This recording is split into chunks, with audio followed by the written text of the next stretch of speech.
नमस्ते, जय श्री राम। सभी राष्ट्रवादियों का मैडमैन रिएक्ट्स पे एक बार फिर स्वागत है। आज हमारे साथ जुड़े हुए हैं उमेश कुमार अग्रवाल सर। दर्शकों को याद होगा कि ये हमारे चैनल के पहले गेस्ट हैं। नमस्ते उमेश सर। जय सिया राम। जय श्री राम उमेश सर। उमेश सर एक जियो इकोनॉमिस्ट और जियो पॉलिटिकल एनालिस्ट हैं और इंडिया डॉट क्रॉनिकल्स के फाउंडर भी हैं। तो उमेश सर, आज चाइना ने जो अपना 6th जनरेशन फाइटर जेट है उसका प्रोटोटाइप टेस्ट कर लिया है। और दूसरी तरफ जो भारत है वहां पे हमारा जो एएमसीए प्रोग्राम है वो कहाँ है उसका आता पता नहीं है। और इवन पाकिस्तान के पास भी 5th generation fighter jet capabilities जो है वो चाइना से आने वाली है। 2 साल के अंदर अंदर का टाइम फ्रेम बताया जा रहा है। तो ऐसे में जो पैनिक चल रहा है चारों तरफ, अगर आप उसके बारे में दर्शकों को थोड़ा बता पाए कि क्या एक्चुअली पैनिक करने की जरूरत है या क्या सिचुएशन है sir. Over to you sir. Sir ji नमस्कार। अभी ऐसा बात है कि आपने जो प्रोटोटाइप का जो टेस्टिंग देखा है उस प्रोटोटाइप को अनवेल कर दिया था चाइना ने लास्ट 1-2 महीने पहले जोहाई में। चाइना के अंदर एक एयर शो हुआ था, उसके अंदर उन्होंने 6th जनरेशन फाइटर एयरक्राफ्ट का प्रोटोटाइप दिखाया था और आज उन्होंने टेस्ट फ्लाइट भी कैरी की है। ठीक है। और आपको मालूम है चाइना के पास 2 5th जनरेशन फाइटर एयरक्राफ्ट है। एक तो है J-35 और एक है J-20। और आपको ये जान के हैरानी होगी, पाकिस्तान एयरफोर्स के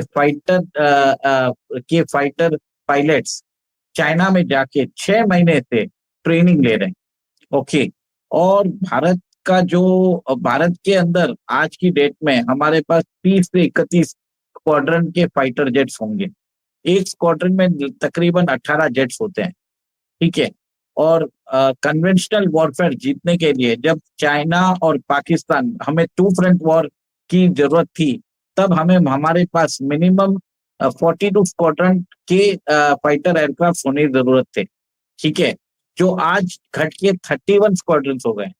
बट जैसे ही अभी बांग्लादेश का नया फ्रंट चालू हुआ है तो हमें एक 3 फ्रंट वॉर के लिए रेडी रहना चाहिए। और इसके कारण अभी जो नया रिक्वायरमेंट आया है कि we should be having at least 50 squadrons of fighter aircraft.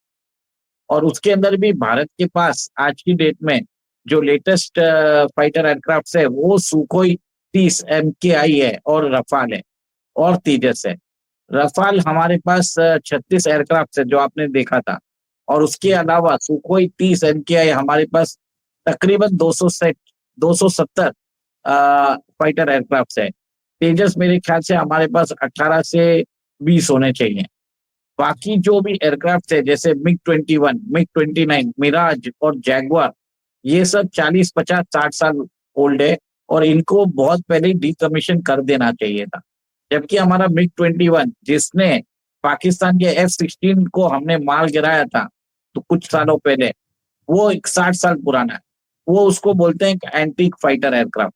उसको हम लोग बोलते हैं एक कॉफिन, फ्लाइंग कॉफिन, क्योंकि उसके कारण हमारे we have lost many talented fighter aircraft pilots due to quality design and जो भी उसका मेंटेनेंस में प्रॉब्लम आता है उसके कारण हम we have been losing our fighter pilots regularly we have been losing them regularly.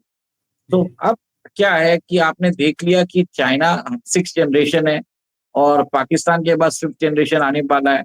हमारे पास जो रफाल है वो 4.5 जनरेशन है। ठीक है। ये 5th जनरेशन फाइटर एयरक्राफ्ट के अंदर स्टेल्थ कैपेसिटी होती है जिसके कारण ये इनविजिबल हो जाता है।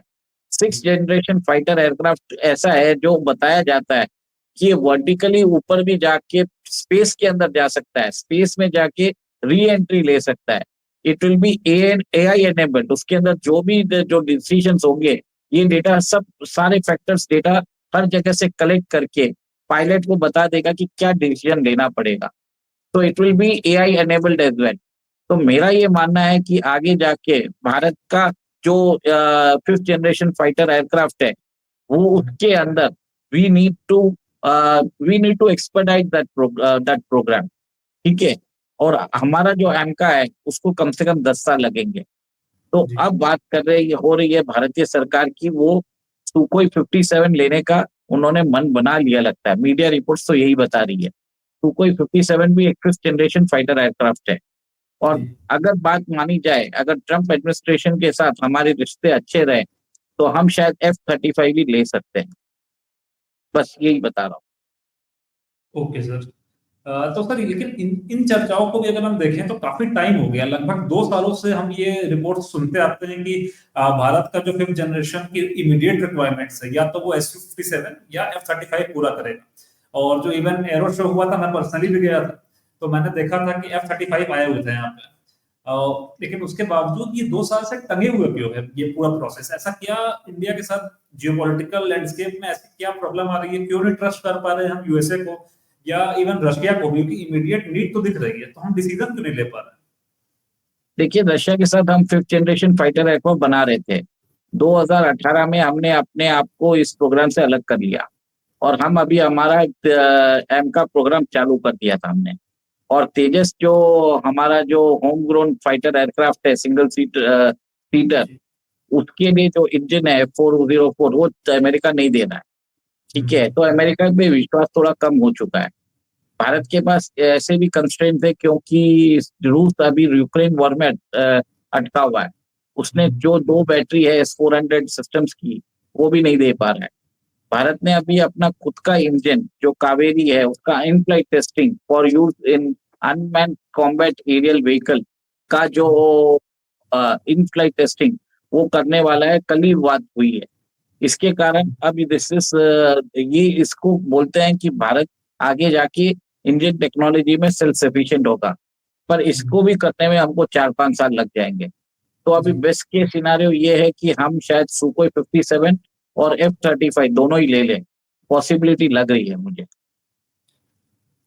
Okay sir. तो सर अभी तक जो बातें हमने की हैं, इसमें अगर आप देखें तो एक चिंता का विषय लगता है। तो आपके हिसाब से वे फॉरवर्ड क्या होनी चाहिए? कितने टाइम में हम लोग को सिक्योर करके रेडी करना चाहिए? कि हमारे पायलट्स को भी ट्रेनिंग चाहिए होगी, जैसे आप बता रहे हैं कि पाकिस्तान के पायलट्स ऑलरेडी हेड स्टार्ट ले चुके हैं, वो 5th जनरेशन पर ट्रेनिंग ऑलरेडी कर रहे हैं। और रिपोर्ट जैसा मैंने शुरू में बताया था कि जो पाकिस्तान के सोर्सेस हैं, उनके हिसाब से 2 साल में ये अप्लाई कर रहे होंगे पाकिस्तान के बॉर्डर्स पे, यानी हमारे बॉर्डर्स पे जो खतरा है वो बढ़ जाएगा और काफी मल्टीफोल्ड बढ़ेगा ये। तो ऐसे में आपके हिसाब से सर, कि आप ये सब चीजें बहुत ही क्लोजली फॉलो करते हैं, कितने टाइम फ्रेम के अंदर अंदर ये लूप क्लोज होना चाहिए आपके हिसाब से सर? देखिए, प्राइम मिनिस्टर ने अभी हाई पावर कमेटी भी बनाई है और उसके अंदर DRDO ऑफिशियल और उन्होंने इंडियन एयरफोर्स के जो रिप्रेजेंटेटिव है और डिफेंस सेक्रेटरी, तीनों को मिलके उन्होंने एक कमेटी बनाई है और उनको बताया कि 2 महीने में आप रिपोर्ट सबमिट करिए। और पुतिन साहब नेक्स्ट ईयर आने वाले हैं, तो मेरे ख्याल से मोस्ट लाइकली उनकी विजिट जब होगी तो सुकोई 57 का जो करार है वो साइन हो जाएगा। सेकंड, DRDO में भी रिफॉर्म्स अभी चालू हो गए हैं। प्रीएम ने बोल दिया है कि आपको टाइम बाउंड होना पड़ेगा, अकाउंटेबल होना पड़ेगा, और कावेरी इंजन पे भी काम चल रहा है। तो और जैसे ही डोनाल्ड ट्रंप आते हैं, जैसे जनवरी 20, 2025 को वो शपथ ग्रहण देते हैं, उसके बाद मुझे लगता है कि तेजस LCA प्रोग्राम के लिए जो हमारे इंजन अटके हुए थे, जी जो नहीं दे रहा था, क्योंकि वो इंजन सेम का सेम इंजन साउथ कोरिया भी यूज करता है, F-404 इंजन, और साउथ कोरिया को बहुत सारे मिलिट्री ऑर्डर्स मिलते रहते हैं। उन्होंने भारत का तेजस और साउथ कोरिया का जो फाइटर एयरक्राफ्ट है, वो दोनों हमेशा इंटरनेशनल एक्सपोर्ट मार्केट में कंपटीशन में रहते हैं। अभी आपने देखा होगा कि साउथ कोरिया ने मलेशिया और इजिप्ट के साथ हमारा जो फाइटर एयरक्राफ्ट का हमने जो टेंडर भरा था, उसमें बाजी मार ली है, क्योंकि सबको मालूम है कि साउथ कोरिया को अमेरिका सपोर्ट करेगा। और तेजस के अंदर भी वही हुआ, क्योंकि साउथ कोरिया को इंजन दिया गया, क्योंकि साउथ कोरिया को पोलैंड का ऑर्डर मिला था फाइटर एयरक्राफ्ट का, और पोलैंड नाटो मेंबर है, तो अमेरिका ने जानबूझ के डिले किया। तो मेरे हिसाब से ये भी मुश्किलें खत्म हो जाएगी और आगे जाके इसके अंदर रैपिड डेवलपमेंट्स होंगे, अब लग रहा है होने वाले हैं। ओके सर, तो बहुत बहुत धन्यवाद सर, आपने अपना इंसाइट्स दिया हमें। और आज जो ये न्यूज आई है 6th जनरेशन प्रोटोटाइप की चाइना की, उसके बाद ये एक हॉट टॉपिक बन ही गया था, तो इस पर चर्चा की हमने, उसके लिए आपने टाइम दिया। दर्शकों की तरफ से मैं आपसे धन्यवाद करना चाहूंगा उसके लिए। और मैं दर्शकों को एक बात बता दूं कि पैनिक करने की इसमें बहुत ज्यादा जरूरत नहीं है। अभी जो हमारे डिफेंस कैपेबिलिटीज हैं वो काफी बढ़ चुकी हैं।